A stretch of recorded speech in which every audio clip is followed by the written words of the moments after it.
Saludos amigos, estamos hoy con Carlos Angulo Góngora, representante legal del Consejo Comunitario de Rescate Las Varas, municipio de Tumaco, Colombia.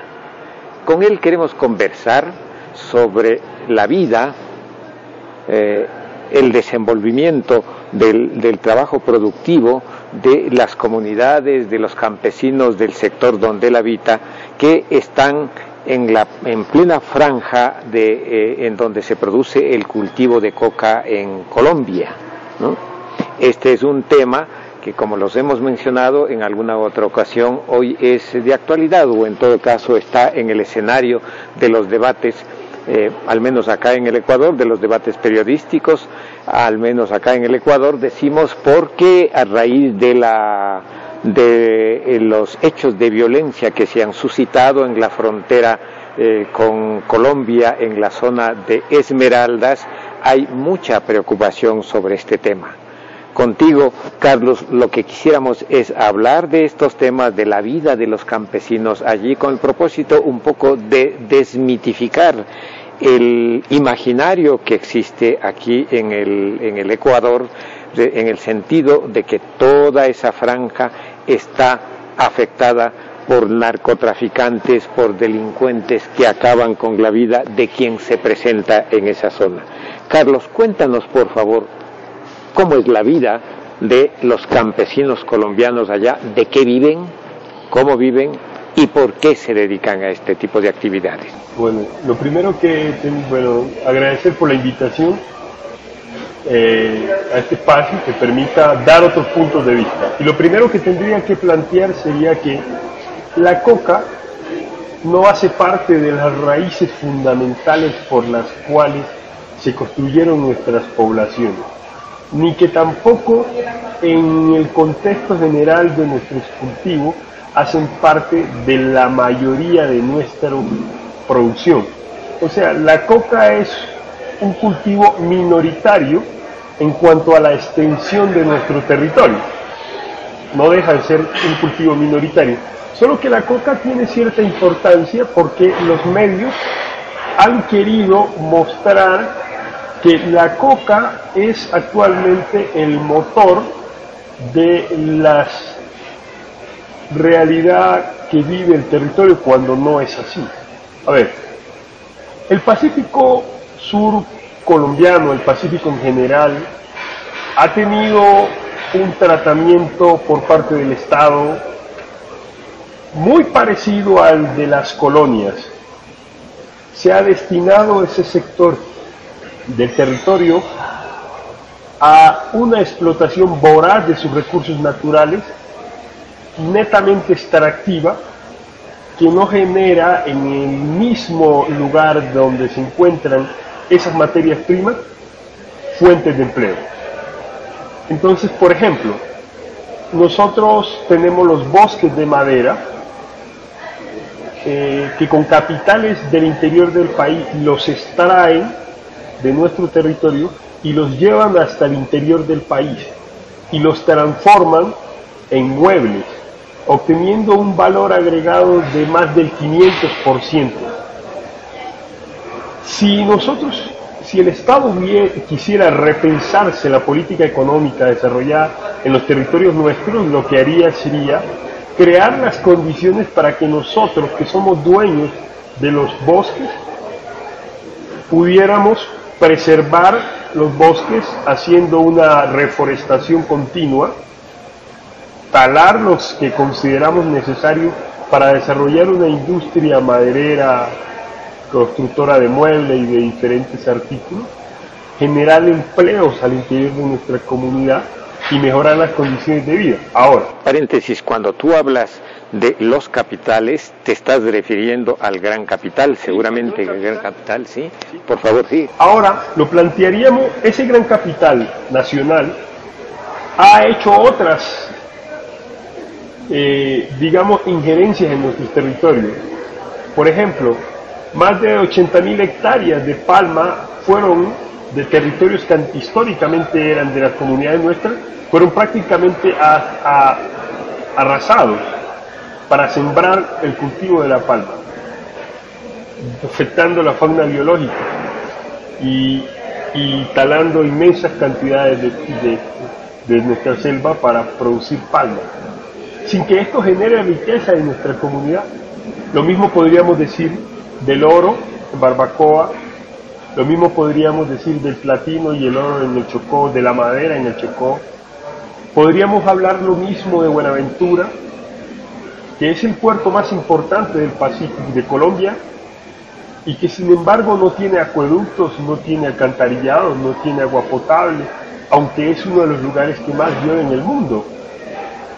Entonces, aquí lo que estamos viendo es que la gente ha accedido al cultivo de la coca no como motor de sus ilusiones económicas, sino como un mecanismo de sobrevivencia en una región completamente abandonada por el Estado, donde no hay ninguna infraestructura para desarrollar la industria y generar empleo. Por ejemplo, un caso así bien concreto y bien fuerte que permite la reflexión profunda de lo que te estoy más o menos tratando de explicar, consiste en que el Estado colombiano, el presidente Uribe en particular, concedió los mares territoriales del Pacífico Sur a una empresa ecuatoriana para que ésta haga la explotación de sus recursos naturales, en especial el atún, contratando a los pescadores tubaqueños, inicialmente ese era el acuerdo, pero que vimos que en el transcurso de un corto tiempo empezaron a surgir denuncias por parte de ellos de que esta empresa no le pagaba sus sueldos como era debido, sus prestaciones sociales y entre este tipo de cosas. Pero además esto ha afectado directamente el ingreso de las familias producto de esa actividad pesquera, artesanal, histórica de nuestro territorio. Entonces, capital, gran capital, colombiano o ecuatoriano, el desarrollo finalmente de esas zonas está pensado en este gran capital y no está pensado en función de las pequeñas comunidades, de los pequeños productores de toda la zona. Sí, el profesor Pedro Páez, creo que con el que tuvimos la oportunidad de conversar, hablaba de colonialismo interno. Y el colonialismo interno, desde esa perspectiva, lo que ha hecho es construir un modelo de desarrollo que prima sobre el interés de ese gran capital, sin importar la vida de la comunidad. Y ese es el principal combustible de la violencia y de la raigambre de las formas de violencia y de delincuencia que se están gestando en este momento en esa zona del país. Hablando de violencia, ¿cuán efectivas han sido para efectos de neutralizar el narcotráfico y no el cultivo de la coca entre los campesinos? Pero ¿cuán efectiva ha sido la estrategia militar, este tipo de estrategias de la fuerza, que tanto en Colombia, mucho más probablemente en Colombia, pero que también se están pensando en aplicar desde el lado ecuatoriano? ¿Cuán efectivas han sido esas estrategias y cuáles han sido los efectos para las comunidades que habitan la zona? A ver, la estrategia es pésima por varias razones. Porque primero dice un dicho popular que la sangre no se seca. Si ves, una vez que derrama sangre, esa corre. Lo que sucede en nuestra comunidad es que la confrontación dirigida por parte del Estado sin inversión social que permita que la gente pueda soñar con la posibilidad de tomar otro camino diferente, no tiene ningún sentido. O sea, la gente tiene que poder pensar que su país le da el respaldo que necesita para progresar de manera honesta. Pero si nosotros vemos la realidad actual del Pacífico, es que en 500 años el Pacífico ha sido condenado a la misma política que ha desarrollado el colonialismo, en este caso inicialmente europeo. Extracción de materias primas sin importar la vida del pueblo, y ese es el mecanismo. Y los que extraen las materias primas hacen fundamentalmente dos cosas. La una es tener una fuerza represiva capaz de garantizar la explotación de las materias primas. Y dos, crear una infraestructura exclusivamente diseñada para el transporte de esas materias primas. En el caso de Buenaventura, podemos notar que Buenaventura, siendo un gran puerto de gran importancia en Colombia, tiene solamente la obra de mayor inversión que ha hecho el gobierno colombiano en el Pacífico, es el puerto de Buenaventura y la carretera. O sea, no hay una obra de mayor inversión en el Pacífico que esa carretera que conduce hasta el puerto. O sea, no hay hospitales que puedan prestar atención médica de óptima calidad a la población. No hay cobertura académica desde grado cero hasta universidad, por ejemplo. No hay fuentes de empleo. No hay alcantarillado, acueducto. Esto que podría ser considerado en nuestra actual sociedad cuestiones básicas de la vida, no las hay en el Pacífico. Y lo único que habría es esta economía, que es mucho más efectiva que la legal, debido a que esta no necesita de una infraestructura en carreteras. Ese es el tema fundamental. Cualquier otra empresa de desarrollo agropecuario necesita fundamentalmente vías fluviales o carreteables, pero digamos que la coca es la agricultura de las zonas inhóspitas y olvidadas del país, y es por ahí por donde debemos empezar a resolver el problema.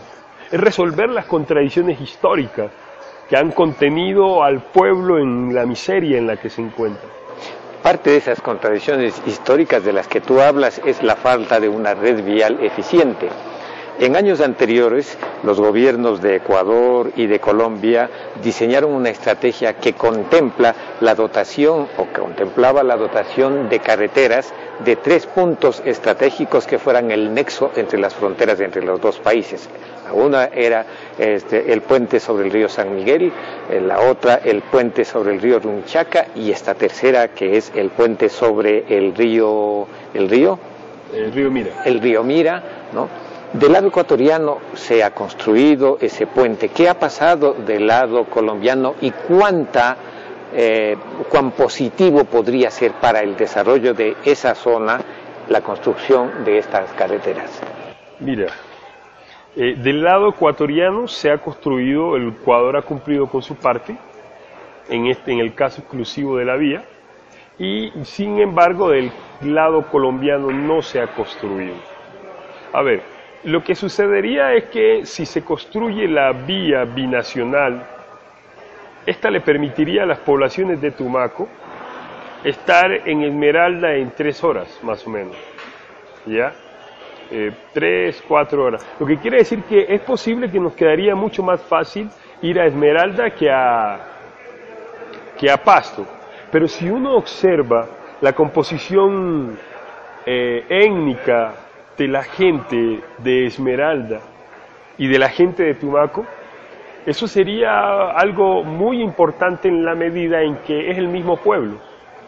O sea, en realidad la gente de Esmeralda y la gente de Tumaco es el mismo pueblo. Y si a través de esa vía se generan otros escenarios como el de acceso a la educación superior, como el de acceso a la universidad, de tal manera que personas de estas poblaciones pudieran acceder a esa posibilidad, creo que sería un completo polo de desarrollo para esa región. O sea, la vía uniría físicamente lo que hasta ahora está unido espiritualmente, ¿no?, que es la sangre y la etnia de estos pueblos. En el seminario del que estamos hablando en este momento, que es el origen de tu presencia aquí, se habló de la posibilidad de un encuentro binacional, ¿no? Una iniciativa que nace de los pueblos de la zona, ¿no? De un encuentro binacional por una parte, y de la posibilidad de construir un sistema educativo, o por lo menos, si no un sistema educativo, planteles a los que puedan acudir tanto colombianos, planteles de educación a los que puedan acudir tanto colombianos como ecuatorianos. Estas parecen iniciativas, al menos nuevas, no las he escuchado, pero ¿qué opinión, cuánta factibilidad hay de que estas iniciativas puedan desarrollarse? Si los gobiernos de ambos países tienen la voluntad de revertir la política histórica que han desarrollado en las regiones, que revertir significaría dejar de considerar que estas regiones son bancos de donde se pueden extraer materias primas, para empezar a crear las condiciones que permitan dignificar la vida de la gente, entonces pasaríamos a hacer lo siguiente. Se construiría no solamente la binacional, sino que se construiría toda la infraestructura necesaria para que la gente pueda vivir en esa zona del país, como vive en Quito, como vive en Bogotá, como vive en cualquier lugar, tanto del Ecuador como de Colombia. Entonces, eso se puede hacer cuando hay voluntad. Si hay voluntad, los pueblos están urgidos de esa clase de voluntad. Nosotros estamos pensando en la posibilidad de empezar con acercamientos políticos, mirar a ver cómo hacemos un foro binacional donde participe gente, el pueblo de la frontera del Ecuador y el pueblo de la frontera de Colombia, para cambiar el discurso de guerra como solución de problemas y pasar a un escenario de paz como la única posibilidad de solución de los conflictos y de los inconvenientes. Entonces esta iniciativa pretende revertir ese proceso, dejar de lado la discusión de la posible confrontación armada como mecanismo de solución de conflictos, para reflexionar a partir de las soluciones del pueblo, mejores caminos de integración comunitaria entre los dos países. Paz y desarrollo en lugar de guerra. ¿Cuánto ha contribuido el proceso de paz que se firmó hace alrededor de 2 años entre las fuerzas insurgentes de las FARC y el gobierno colombiano al bienestar o al desarrollo? ¿Cuánto ha mejorado la perspectiva o cuáles son las posibilidades, las perspectivas de desarrollo, de bienestar, de un desarrollo pacífico de los pueblos de esa franja de la frontera del lado colombiano y obviamente también del lado ecuatoriano? Bueno, nosotros todavía, cuando empezamos a escuchar sobre los acuerdos de La Habana y lo poco que sabemos de él, lo hemos visto con una esperanza, y todavía tenemos la esperanza de que inicie, porque hasta ahora creemos que lo acordado no ha iniciado, al menos en nuestras poblaciones. Se hablaba de carreteras, se hablaba de reforma integral agraria, se hablaba del programa de sustitución de cultivos de uso ilícito, pero hasta ahora el gobierno colombiano no ha asumido la responsabilidad adquirida en ese convenio, y esos han sido mecanismos que han imposibilitado que las comunidades empiecen a sentir que esto del acuerdo de La Habana son vientos de paz y de cambio. Creo que eso ha faltado. Entre las propuestas nosotros hemos pensado, ¿no? El Ecuador es un país que ha logrado, por ejemplo, desde tiempos de Bolívar planteaba que el Perú tenía más desarrollo que Colombia en el Pacífico, porque solo tenía un mar, mientras que Colombia, al tener 2, había concentrado históricamente su interés en el Atlántico. Hoy en día nosotros vemos que esa política ha generado que el Pacífico colombiano es considerado el lugar más pobre del continente americano en el Pacífico. O sea, en pocas palabras diríamos que es más pobre que Chile en el Pacífico, más empobrecido que el Perú en el Pacífico, más empobrecido que el Ecuador en el Pacífico, que Panamá, que México, que Estados Unidos. O sea, relativamente tendríamos que hacer un análisis más exhaustivo, pero lo que sí sabemos es que esta región es una de las más pobres del continente americano en el Pacífico, si es que no la es. A partir de ahí, la comunidad siempre ha tratado de buscar alternativas que permitan transformar su realidad. De hecho, hemos sobrevivido porque hemos tratado de hacer con nuestras propias uñas lo que ha sido posible en medio de un total abandono por parte del Estado. Entre las iniciativas nosotros plantearíamos la posibilidad de ojalá que se pudiera construir con Colombia, con Ecuador en términos de proyectos binacionales, como el tema del desarrollo de la carpintería naval en la zona del Pacífico. El Ecuador nos lleva bastantes años organizativamente en el tema de la carpintería naval, el tema de la pesca, y sería para nosotros de gran ayuda y de gran importancia que se pudieran hacer acercamientos entre ambos países para cooperar en esa área, desarrollar astilleros navales a lo largo del Pacífico colombiano que permitieran que nuestra gente se pudiera adentrar en el mar Pacífico y poder obtener mayores recursos de nuestra pesca, ya que hoy en realidad tenemos esa dificultad, no tenemos una infraestructura naval que nos permita adentrarnos en la pesca de altura, por ejemplo, entre muchas de las otras discusiones que habría pendiente, ¿no? ¿Astilleros navales artesanales? ¿Se trataría así de un proyecto de esa naturaleza? ¿O astilleros navales que requieran una gran inversión y gran tecnología para producir barcos gigantes, por decir una cosa? Se podría, pero lo que sucede es que lo que no queremos es que el desarrollo se escape, lo que sea considerado desarrollo tendrá que mantenerse en las manos de nuestros pueblos.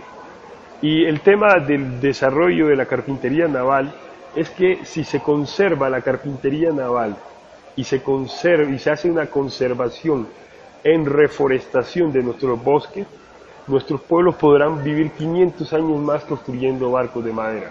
Mientras que el desarrollo industrial fundamentado en el hierro y en otros materiales que no son reciclables y que no terminan siendo, digamos, absorbidos por el medio ambiente, entonces generan en el fondo, son economías de corto plazo, pero que además se escaparían de nuestras manos. Ese es el motivo fundamental por el cual se plantea la necesidad de rescatar la carpintería naval en la costa pacífica colombiana. Es por esa perspectiva, que eso se mantenga en manos del pueblo, así no sea lo más avanzado que tengamos, pero que se conserva en manos del pueblo. Y si existe la posibilidad de acceder a herramientas mucho más desarrolladas, entonces que se mantengan en manos del pueblo, porque nos hemos dado cuenta que cuando esas herramientas están en manos del capital, nuestros pueblos pasan a la esclavización del siglo XXI. Muy interesante. Tú mencionabas antes de que el Pacífico colombiano, los pueblos del Pacífico colombiano probablemente son de las zonas más pobres o menos desarrolladas de todo el Pacífico americano, podríamos decir. Pero eso contrasta un poco con las posibilidades que ofrece de hecho el mar y ofrece de hecho el Océano Pacífico de conexiones con el resto del mundo. Siendo esto así, si es que tú coincides con este criterio, ¿por qué es que se ha producido ese rezago en el desarrollo de los pueblos de la zona del Pacífico colombiano, que contrasta con lo que ocurre con los que están al lado del Pacífico, del Atlántico, al lado del Caribe? Esas, hasta donde nosotros conocemos, son zonas bastante desarrolladas. A ver, lo que sucede es que en este caso del Pacífico colombiano, las tierras que están a orillas del Pacífico colombiano son nuestras, son de nuestra comunidad, están tituladas a nuestro nombre. Aunque hoy no tengamos total posesión de esos territorios, porque están tituladas a nuestro nombre, pero están siendo explotadas por otros sectores, como el caso de La Palma y muchos terratenientes que hay en esa zona. Pero fundamentalmente, respecto a tu pregunta concretamente, consiste en que a ese modelo económico no le interesa desarrollar esa región a menos que esté bajo su posesión. Entonces, por eso se ha desarrollado una guerra, que es básicamente una guerra por expropiarnos del territorio. Por ejemplo, mira, cuando el Estado colombiano funigó las poblaciones de fronterizas, el gobierno ecuatoriano amenazó con denunciar ante los organismos internacionales a Colombia, y Colombia se vio en la obligación de reparar al Ecuador aproximadamente con 30 millones de dólares. En el caso de nuestras poblaciones, el Estado se inventó una enfermedad para decir que la palma de aceite, que el cacao, que todas las plantaciones que se murieron, incluso los animales, habían sido por casualidades del destino. O sea, ellos fumigaron a nuestras poblaciones y mataron todos sus cultivos y agudizaron aún más la crisis de la economía ya endeble de nuestra comunidad. Entonces nosotros podríamos decir, pero hay una denuncia que es fundamental, que el mundo sepa y lo tenga claro, que en pleno siglo XXI el Estado colombiano no solamente le ha bastado con el genocidio que ha cometido contra las poblaciones negras, indígenas y campesinas, el desplazamiento de sus territorios, la política económica extractiva que los ha mantenido sumidos en la pobreza, sino que además les funigó con veneno, en pleno siglo XXI, les funigó con veneno, porque cuando tú elevas una avioneta y haces aspersiones aéreas de tipo o con el glifosato, en las cantidades y en las proporciones que lo hacen, contaminas afluentes de agua, funigas animales, vegetación, toda clase de vegetación, atentas contra la fauna, contra la población, contra los seres humanos. Puedes encontrar en ese tiempo y hasta ahora que en nuestras poblaciones que no tenemos agua potable, que tomamos agua de las quebradas, de los pozos, una contaminación que generó granos, que generó sarpullidos, enfermedades del estómago, etcétera, etcétera, etcétera. O sea, son innumerables las situaciones que han sucedido en ese territorio que hoy es conocido por el mundo por ser supuestamente el mayor productor de hoja de coca del mundo, según los expertos. O sea que después de todo lo que han hecho, esperaban tener una respuesta positiva. O sea, nos están llevando al extremo, nos ponen entre la espada y la pared, y cuando nosotros reaccionamos de una manera radical, nos llaman radicales. ¿Y continúa la estrategia de las fumigaciones del lado del gobierno colombiano? Bueno, entre los candidatos a la presidencia hay una persona que la verdad el tipo no lo quiero ni siquiera mencionar porque este tipo es alguien realmente insignificante en la medida que no está ahí por sus propios méritos o por sus propias capacidades, sino por su cuna de oro y por sus amigos. Él se atrevió a decir, saliendo de una reunión en los Estados Unidos, en Washington, que fumigaría los territorios donde se encuentran los cultivos de uso ilícito. Esto implica que el pueblo de esas comunidades va a ser mucho más empobrecido del que ya es al ganar este individuo. ¿Cuáles son entonces las perspectivas para Colombia y para el tema concreto de los pueblos que están en la frontera con Ecuador tras el proceso electoral que está en marcha en Colombia y que finalizará este mes de mayo? Bueno, hay un tema interesante ahí. Yo pude tener la oportunidad de escuchar algunas intervenciones por parte de hermanos de Esmeralda y me doy cuenta que muchas de sus demandas son exactamente iguales o muy parecidas a las demandas históricas que nosotros tenemos como comunidad en nuestro país. Desde ese punto de vista nos damos cuenta que tanto el gobierno ecuatoriano como el gobierno colombiano y sus respectivas burguesías han tenido sobre nuestras regiones fronterizas una completa exclusión y una política de explotación netamente de sus recursos y entrega de concesión de su territorio a otras empresas privadas y capitales, al gran capital. Entonces, desde ese punto de vista nosotros planteamos lo siguiente.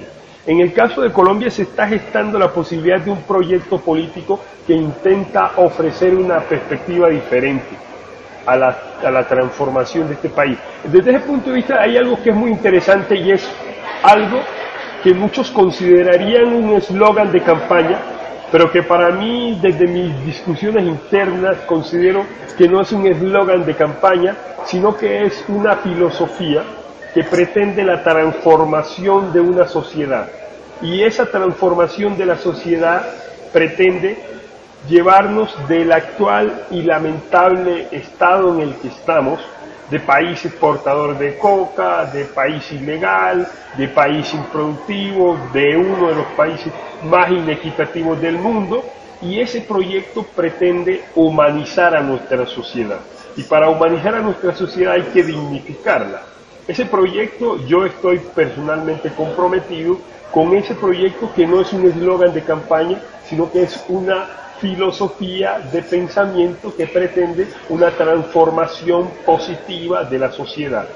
Yo creería personalmente que si el proyecto de la humanización del país, de la transformación del modelo económico, del desarrollo de nuevas libertades sociales y económicas, no pudiera ser realizado por los enemigos que tiene, por los poderes a los que se enfrenta, nuestros pueblos estarían teniendo como única alternativa la independencia.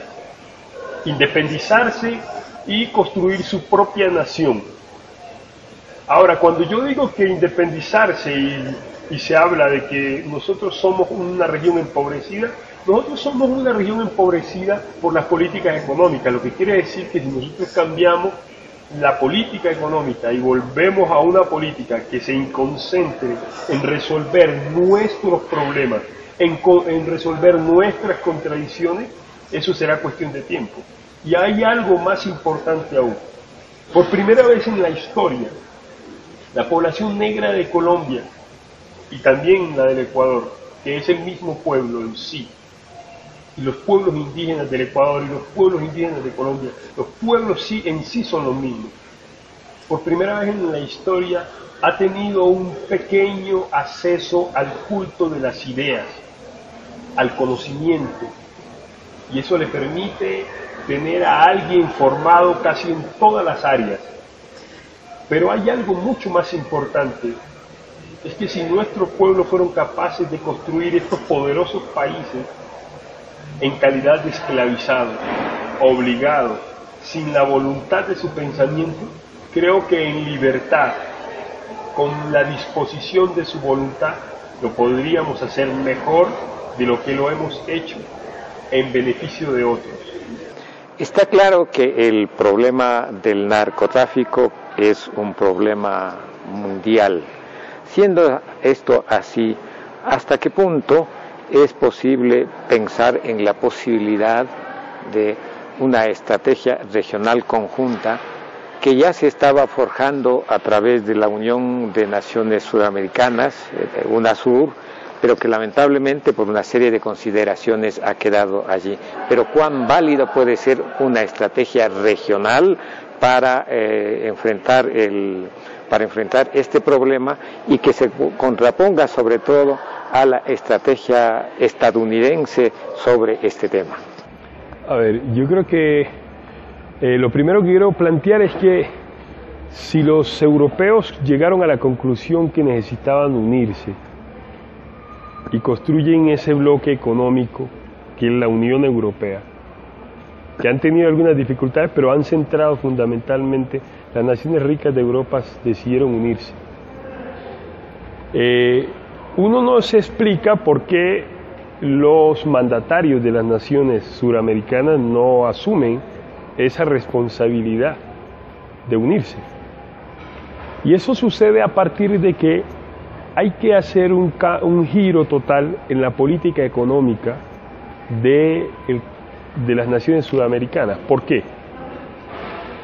No es cierto que las naciones desarrolladas tengan la voluntad de cooperar con nosotros para que salgamos del subdesarrollo, como ellos lo llaman, hablando en el lenguaje que utilizan ellos. ¿Por qué? Y pongo un ejemplo. Si nosotros somos productores de cobre y el cobre lo utiliza Francia o Alemania para construir cables de automóviles, y además mediante este convenio de nosotros entregarle a ellos nuestras materias primas para que ellos hagan productos más elaborados, ellos cooperan con nosotros para que nosotros nos industrialicemos hasta el punto de que lleguemos a la conclusión de que no tiene sentido producir, vender cobre, sino más bien producir los cables. O sea que lo que quiere decir que cuando una nación desarrollada coopera con otra nación subdesarrollada para sacarla del subdesarrollo, asesina su industria. Se asesina, se suicida a sí misma. O sea, nadie nos va a cooperar con nosotros para que nosotros generemos una industria que evite que tengamos que vender las materias primas, porque de lo contrario, ellos se quedarían sin materias primas. O sea que los economistas, los expertos que se atreven a decir que una nación desarrollada está cooperando con una nación llamada subdesarrollada para que ésta salga del atraso, es mentira, es ingenuo eso, es de lo más ingenuo que hay. A partir de eso que te estoy planteando, lo que tendríamos que pensarnos es que la unidad latinoamericana debe ser centrada en la necesidad de desarrollar su propia industria, pero una industria que no vaya en contra del medio ambiente ni en contra de la humanidad como tal. Hay que generar desarrollo también para recuperar las zonas del planeta que han sido devastadas por ese desarrollo voraz del capitalismo. Gracias, Carlos. Hemos conversado con Carlos Angulo Góngora, dirigente comunitario de la franja de frontera con Colombia, fronteriza con la provincia de Esmeraldas. Carlos está aquí con el propósito de participar como disertante en el seminario Drogas, Economía y Comunicación sobre el tema de la coca, que ha organizado el Instituto de Investigaciones Económicas de la Pontificia Universidad Católica del Ecuador. Nuevamente, Carlos, muchas gracias. Muchas gracias a ustedes por la invitación. Gracias. Muchas gracias a nuestros seguidores y no se olviden de suscribirse al canal del colectivo Espejo Libertario en YouTube.